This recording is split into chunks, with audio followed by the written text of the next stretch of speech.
कहीं की ईंट कहीं का रोड़ा, भानुमति ने कुनबा जोड़ा। महाभारत की कथा दुर्योधन के बिना अधूरी है। दुर्योधन धृतराष्ट्र और गांधारी का पुत्र था। धृतराष्ट्र पुत्र मोह में इस तरह से जकड़े हुए थे कि वे दुर्योधन के अवगुणों को नहीं देख सके और नतीजा महाभारत के युद्ध के रूप में देखने को मिला। दुर्योधन में बुराई होने के साथ साथ कुछ अच्छाइयाँ भी थी। ऐसा कहा जाता है कि दुर्योधन अधर्मी होने के बाद भी सच्चा मित्र और पत्नी पर विश्वास करने वाला पति था। दुर्योधन की पत्नी का नाम भानुमति था। भानुमति के कारण ही यह मुहावरा बना है कि ईंट कहीं की ईंट कहीं का रोड़ा, भानुमति ने कुनबा जोड़ा।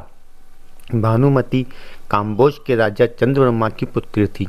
बहुत ही सुंदर, आकर्षक, बुद्धिमान और ताकतवर थी। उसकी सुंदरता और शक्ति के किस्से प्रसिद्ध थे। यही कारण था कि भानुमति के स्वयंवर में शिशुपाल, जरासंध, रुक्मी, वक्र, कर्ण आदि राजाओं के साथ दुर्योधन भी गया हुआ था। कहते हैं कि जब भानुमति हाथ में माला लेकर अपनी दासियों और अंगरक्षकों के साथ दरबार में आई और एक एक करके सभी राजाओं के पास से गुजरी तो वह दुर्योधन के सामने से भी गुजरी। दुर्योधन चाहता था कि भानुमति माला उसे पहना दे, लेकिन ऐसा हुआ नहीं। दुर्योधन के सामने से भानुमति आगे बढ़ गई। दुर्योधन ने क्रोधित होकर तुरंत ही भानुमति के हाथ से माला झपट कर खुद ही अपने गले में डाल ली। इस दृश्य को देखकर सभी राजाओं ने तलवारें निकाल ली। ऐसी स्थिति में दुर्योधन ने भानुमति का हाथ पकड़ा और वह उसे महल के बाहर ले जाते हुए सभी योद्धाओं से बोला, कर्ण को परास्त करके मेरे पास आना। अर्थात उसने सब योद्धाओं से कर्ण से युद्ध की चुनौती दी, जिसमें कर्ण ने सभी को परास्त कर दिया। लेकिन जरासंध से कर्ण का युद्ध देर तक चला। जरासंध ने दुर्योधन की पत्नी भानुमति के स्वयंवर में भी भाग लिया और जब दुर्योधन जबरन भानुमति को अपनी पत्नी बनाना चाह रहा था, तब जरासंध और कर्ण में 21 दिन युद्ध चला, जिसमें कर्ण जीता और पुरस्कार में जरासंध ने कर्ण को मालिनी का राज्य दे दिया। ये जरासंध की पहली हार थी। इस तरह दुर्योधन ने भानुमति के साथ जबरन विवाह किया। भानुमति को हस्तिनापुर ले आने के बाद दुर्योधन ने उसे यह कहकर सही ठहराया कि भीष्म पितामह भी अपने सौतेले भाइयों के लिए अम्बा, अंबिका और अम्बालिका का हरण करके ले आए थे। इसी तर्क से भानुमति भी मान गई और दोनों ने विवाह कर लिया। दोनों के 2 संतानें हुई।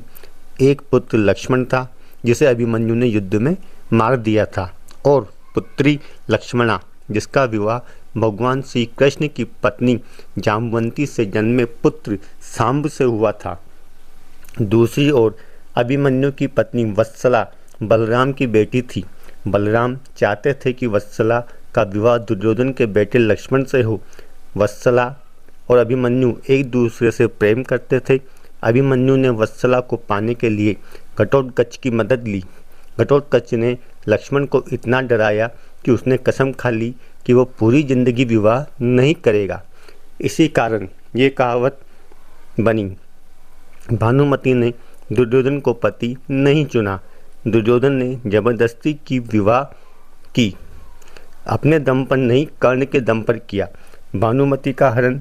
दूसरा, भानुमति की बेटी लक्ष्मणा को भगवान श्री कृष्ण पुत्र सांब भगा ले गया था।